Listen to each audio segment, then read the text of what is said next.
This will be the video for Cole midterm test 2. This will be just a short video. I wouldn't go into very details because these topics are very difficult and very detailed.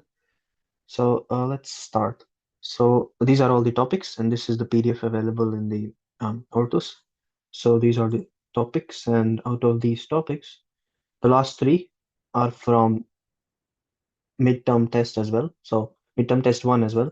So I would suggest to watch the videos from midterm test one for these topics, but I will go over them very quickly first. So execution of simple instructions using including arithmetic calculations, loops, and procedures, instructions, call and return.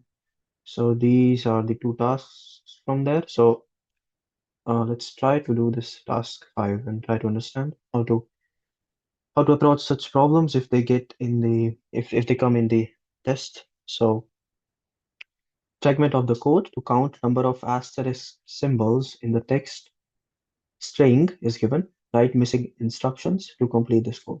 So data means all the variables. Like this string is a variable, so everything under the data is stored as a variable. So string is a variable, and the string's value is this. And byte means that every character in the string is saved as a byte.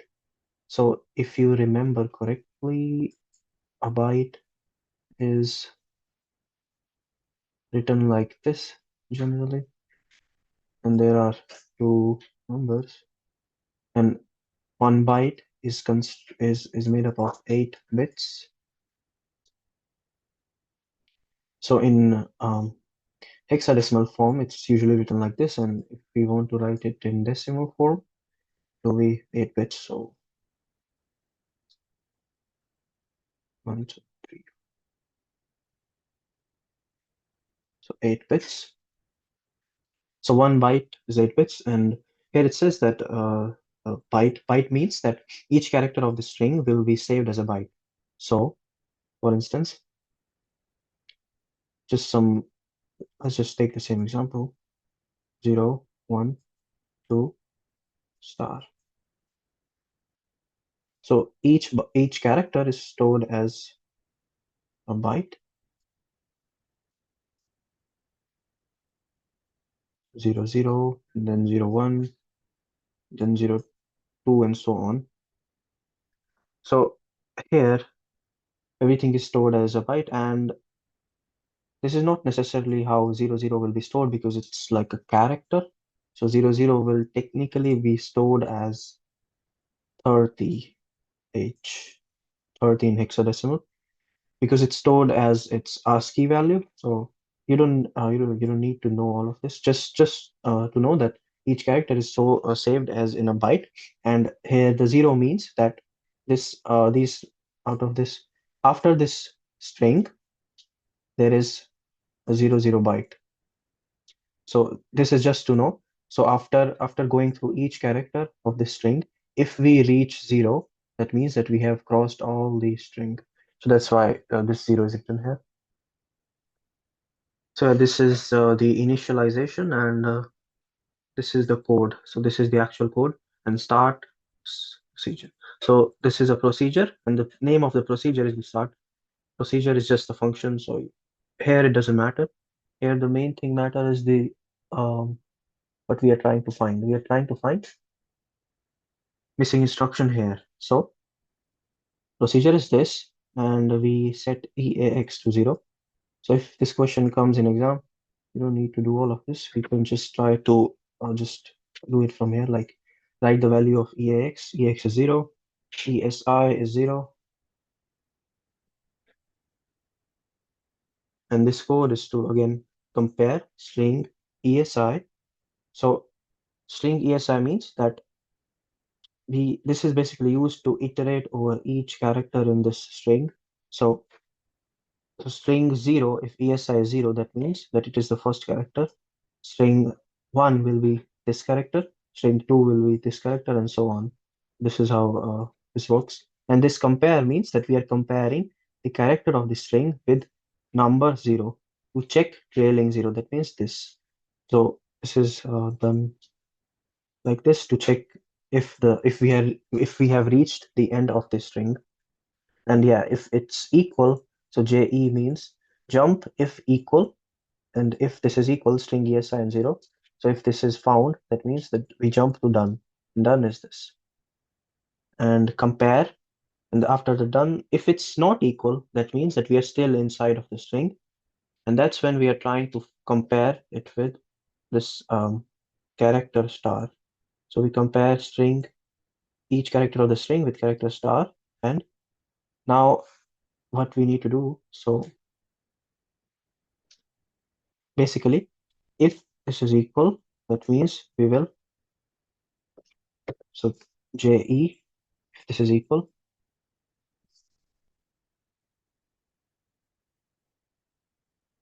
or better, if this is not equal, because we have a label here, next. So next is basically going back to the next character. So if it is not equal, if the star is not equal to the current character in the string, that means we jump to the next label, which will check the next character. But if it is equal, that means it is star. What we will do is we will increase EAX. So that's the logic behind this. So this is the, so if it's not equal, we jump to next, and if it is equal, then we increase EAX, and then it will move on basically to the next level as well. It's just that with this next jump, with this jump, it skips over this increase EAX, which counts the number of stars in this string. So that's how this works. And now this is task 5, now task 6. What will be the internal code of the memory res after the execution of the following instructions? Again, this is the data. So we initialize some variables. So val result, where the result will be stored. The main thing to notice here is this again, the size that we have defined for these variables. So byte. So if it's a byte, that means each element in this array will be stored as a byte in memory. So for instance, val, so this is stored in the memory. So let's just write it simply first. So -1 is in a byte, -1 is FF, 2 is in a byte, and 2 in hexadecimal is 02, -3 in hexadecimal. Again, to find hexadecimal values from the previous videos, from midterm test 1 videos, you can check there and see how to. But basically what we do here, find, for instance, -3, we subtract it from 100, or to how many digits that we need. Here we need for 2 digits, that's why we subtract from 100, like one more digit than we need. But this, in normal maths, it will be 97. Let's see how it works. So this gets 10, the maximum value of the decimal system. This gets one less, and this gets 0. But in hexadecimal, the maximum value is 16. This will be one less, and this will be 0. So the main thing is just the maximum value possible. So here the maximum value possible is 16. 16 minus 13 is 13. And how do we write 13 in hexadecimal? So 10 was A, 11 was B, 12 was C, 13 was D, 14 is E, and 15 is F. So 16 minus 3 is 13, and 13 is D. So here we write D. And 15 minus 0 is 15, which is F. So FD is -3. So we just write it here. And then 4 is written as 04. 5 is written as 05, 06, and so on. So this is how this variable is saved in the memory. This is exactly how it is saved. And yeah, so this is how it's saved. And result is a word and result is word. Result is a word. Word is saved with 2 bytes. So it's like this, and it is 0000.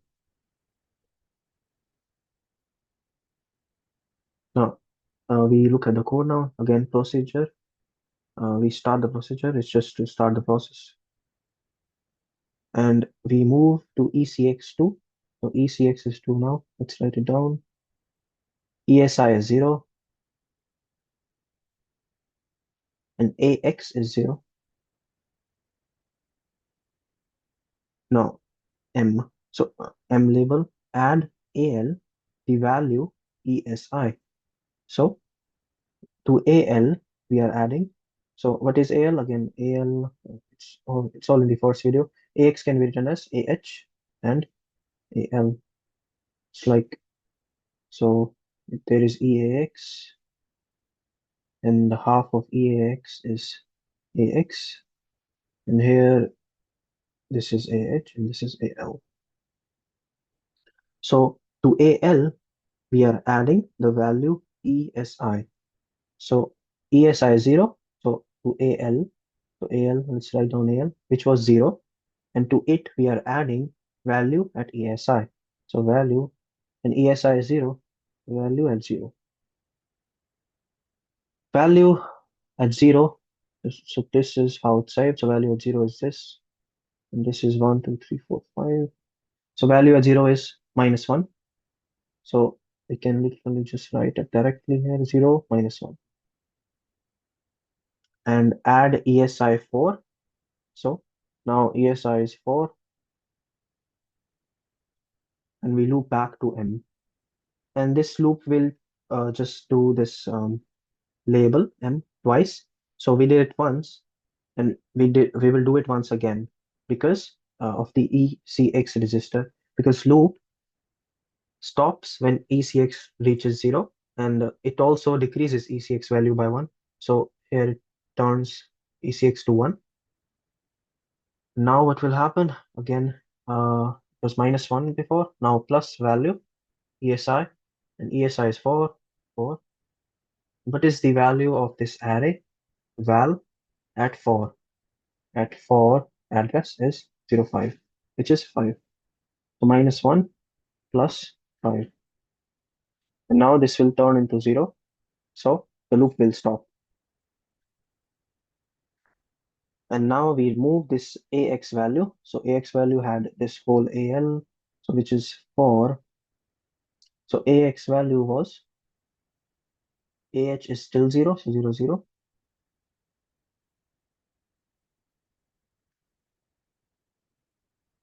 And AL is 4, so 0, 4. This is AX. And now we move this to result. Result. But a different thing here is memory field saves things in opposite order. So this AX will be stored not like this, but it will be stored 04 and 00 like this. Again, all of this explanation is better done in the first part of the video. It has first midterm test preparation videos. So it has all the explanation, and it covers all the basics that you need to know for this midterm test 2 as well. So this is how these two questions will work. And now I will move on to, so simple instructions are done, loop is done, and procedures. Procedures, call and return. So first of all, what is a procedure? Procedure is like a function.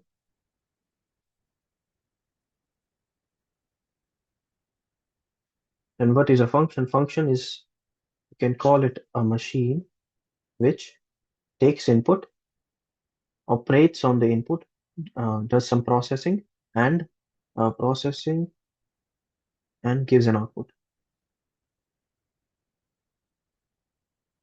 That's what a procedure is. It takes an input, uh, does some processes on it, and gives an output. And how is procedure defined? In assembly language, procedure is defined like this. So there is a name, and then we write pros, then we write the whole code here. Then there is a return,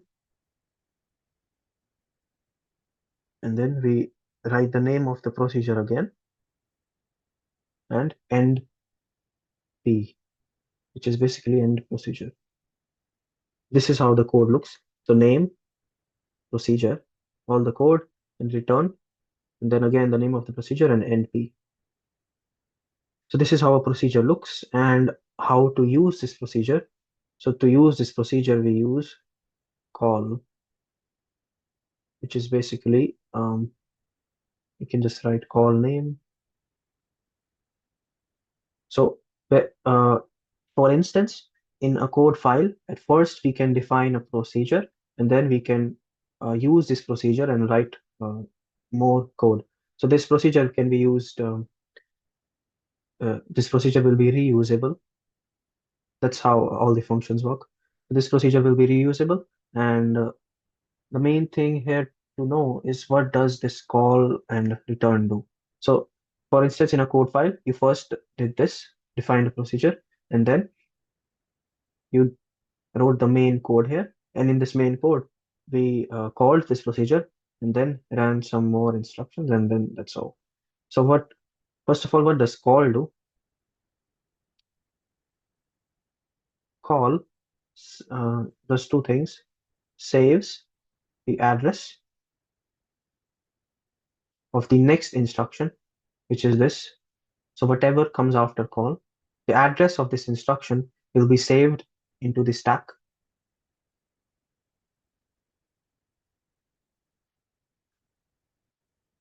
And the second thing after this, after saving this, what it does is gives control to label. So whatever we write here, it gives control to that label. So basically, uh, it will save the address of the next line, and it will take the control to here to the procedure and gives the control to label by, this is just a technical detail, to by saving into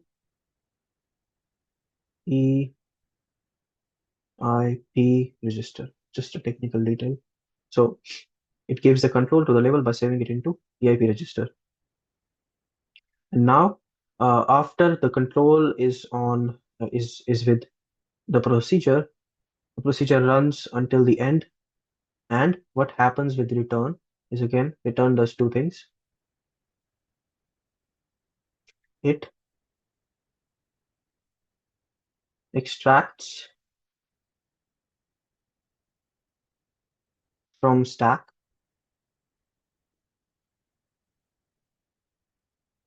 It extracts from stack the same address that was stored before. So just so that it can go back to this the instruction next to the call. So that's the first thing it does, and the second thing is and then it extracts the address from stack, and then it gives control to this address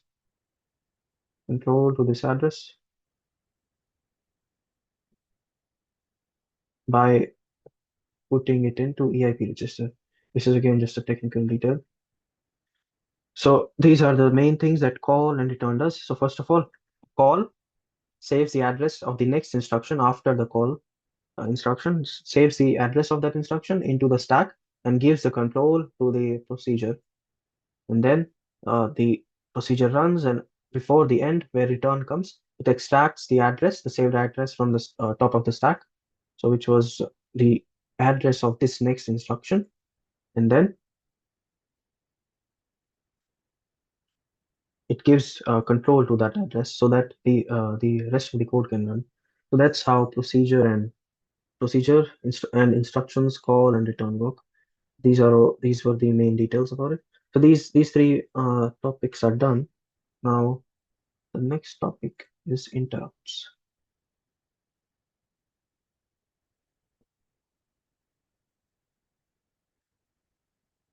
And interrupts are in Lecture 11. So, what are interrupts? So, basic facts. An interrupt is a signal to CPU initiated by hardware or software indicating an event that needs immediate attention. So, basically, interrupt is basically an interrupt. It interrupts the CPU and tells it to do an event that needs immediate attention. So, the CPU can interrupt the execution of the current process. So, CPU stops the current process that's going on in the CPU. It saves its state and then it executes a function called interrupt handler, which handles that interrupt. So what happens is interrupt is called CPU stops current process,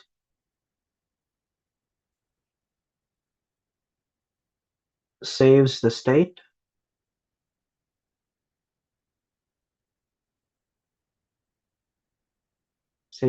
and then calls interrupt handler. So interrupt handler,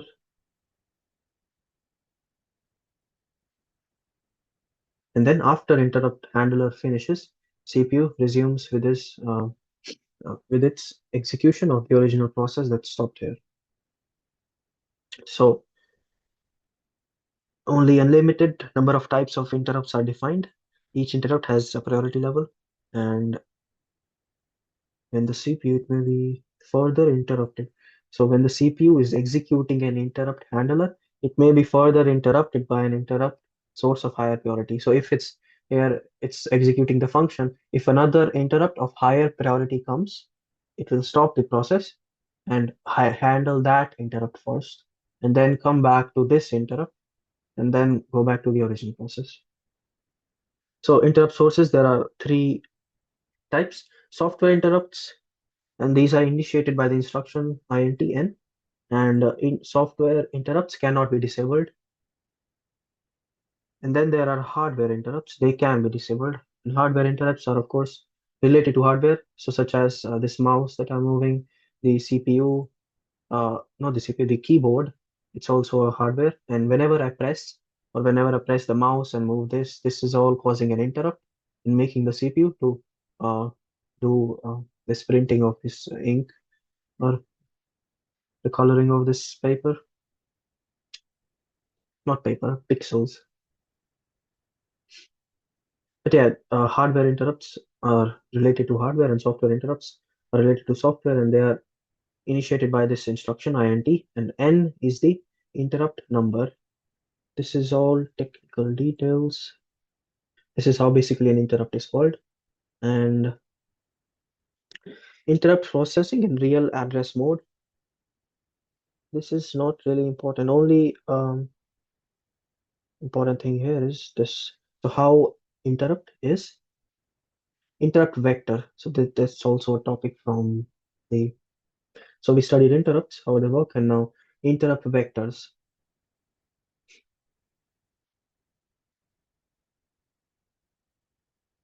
Interrupt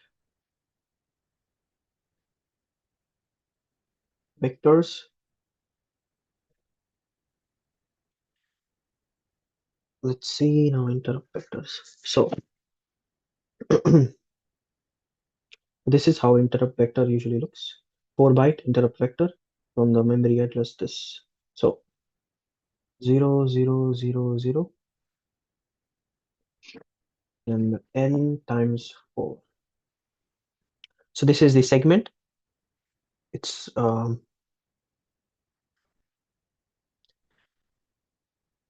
this is how interrupt vector forms. So this is called the segment, and this is the offset. So each interrupt has a number assigned to it, and so this is the number n. And to call that interrupt, we have to um, find the offset of it first, and this can be one of the question as well. So for instance, Again, this is how interrupt is stored inside of memory. You can see memory contains interrupt vector, and this is how it's stored. Offset first and then segment. So that's in memory, everything, not everything, but mostly the bytes are stored in the opposite order than that of registers.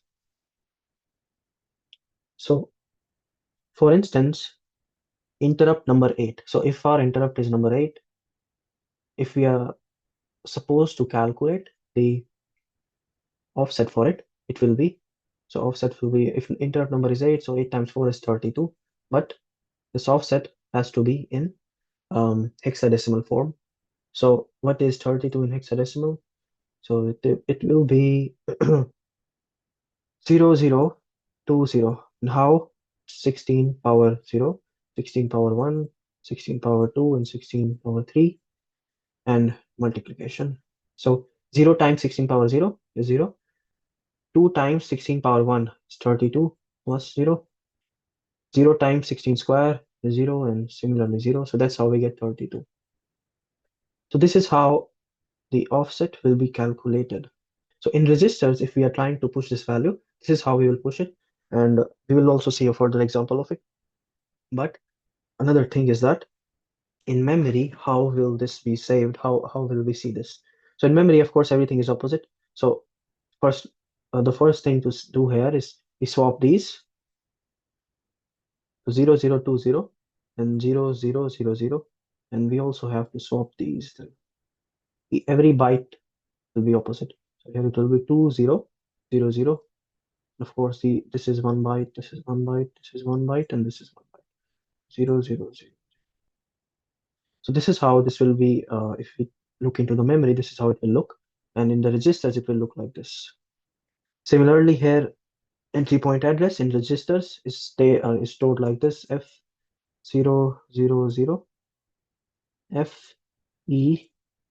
FEA5.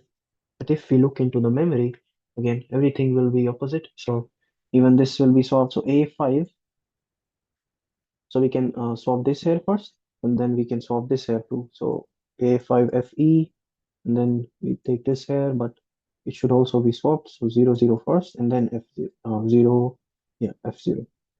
This is how it's stored in memory. So that's about interrupt vector, and now here hardware interrupts. So hardware interrupts. So first of all, there is CPU, and then there is PIC, which handles PIC is basically programmable interrupt controller. So PIC is this. So before every CPU has a PIC, and PIC has set um, interrupt request signal for every device. So for instance, IRQ0 is for timer, IRQ1 is for keyboard, and so on. And again, interrupt number is set to CPU via data bus. So interrupt number, this 0 will be interrupt number. If we try to see, will be 8 actually. So this is 0, then interrupt number will be actually 8.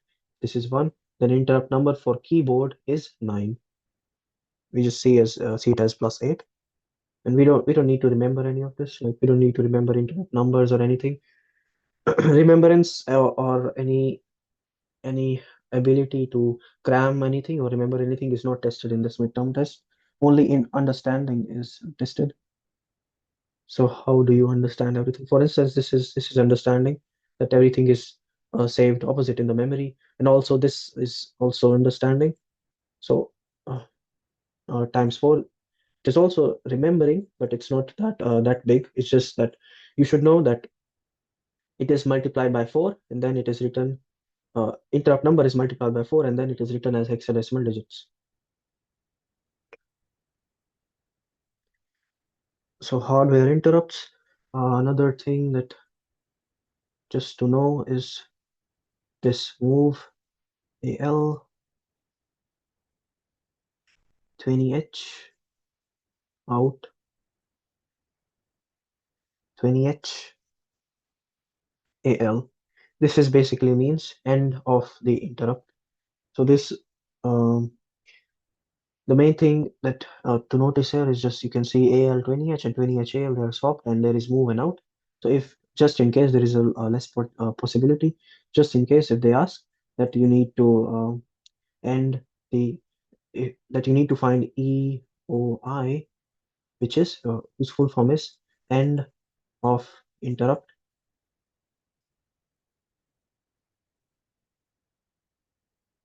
So the only thing to see here is this. So via port 20H. So 20H we move to AL and then we write out 20H AL. So this is how we do end of interrupt. And also each hardware interrupt has a priority level. Here Q0 has the highest priority and then IRQ1 has the lesser than that. IRQ2 has lesser than that and so on. So it's just the priority keeps decreasing. And we can mask hardware interrupts. So we can specifically if we want to mask, so just like here, this was end of the interrupt, like basically masking of the interrupt. But to mask specific interrupts, we have to this if they ask any questions regarding masking of hardware interrupts, they will provide this diagram. And from this diagram, we need to see that we are trying to specifically mask keyboard interrupts. So as you can see, IRQ0, IRQ1. IRQ1 was, you can see here, again, this no need to remember all of this. IRQ1, here it will be written that IRQ1 is related to keyboard. So if we want to mask the keyboard interrupt, what we need to do is we need to move to AL. Now here it will be, so we write 8 bytes. So like this, 8 bytes, 1, 2, 3, 4, 5, 6, 7, 8. And whichever one we want to mask, which in this case is the keyboard interrupt, which is IRQ1, and which is this one. So whichever we want to mask, we put one there. And again, this is written like in this order. So this is 0, and then it will be 1, and then it will be 0, 0, 0, 0, 0, 0, and in bytes. So B. So what this does is masks the interrupt by produced by IRQ1. So IRQ1 is 1. So here you can see 1 is connected to IRQ1 or IRQ9. So this masks the interrupt. That means it basically stops the interrupt, that it would not, the CPU would not be able to um, detect keyboard anymore. So if we do this, the CPU would not be able to detect the keyboard interrupt. So that's what it means. And here out, again, this is the controller address, so out 21H. Where does this happen? At 21H AL. 21H is basically the address of this whole all 8 bits. So this is how masking of hardware interrupt works. So in case if in the exam they ask you to, they will give everything this, they will ask you to find how we can mask the keyboard interrupt. And for instance, they can even ask for timer interrupt. Timer interrupt is IRQ0. So what we will do is move AL. So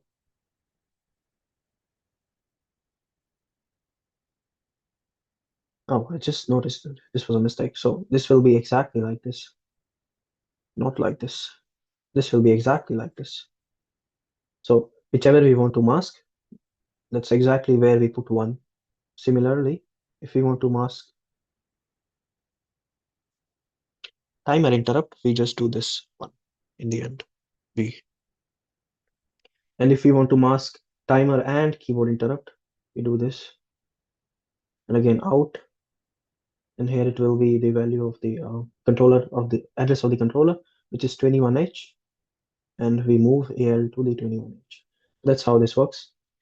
We just basically program the controller, which is PIC that we were talking about here, PIC. We just programmed this interrupt controller to not detect or to mask this interrupt. So that's how masking of hardware interrupts work. And here, system functions modified.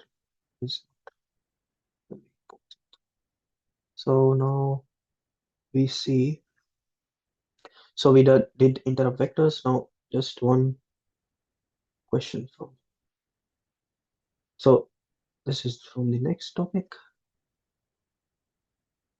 Yeah, that's basically it about interrupts. Now, so we have done interrupts, interrupt vectors, hardware and software interrupts. Again, software interrupts cannot be masked, and they are called with int, int, and then interrupt number. And again, interrupt vectors, how do they work? So interrupt number is multiplied by 4, and then we change it into hexadecimal. And then this is how interrupt vector of interrupt number 8 will look: 0000020. And in memory, it's again opposite, it's stored in the opposite way. So if they ask what will be the interrupt vector of interrupt number 8 in memory, this will be the answer, not this, because this is for registers. This is the entry address that registers will use to utilize this interrupt vector. So that's it about interrupt vectors, that's it about interrupts, and we studied these three mini topics and these topics. In the next video, we will do cover all of these three topics.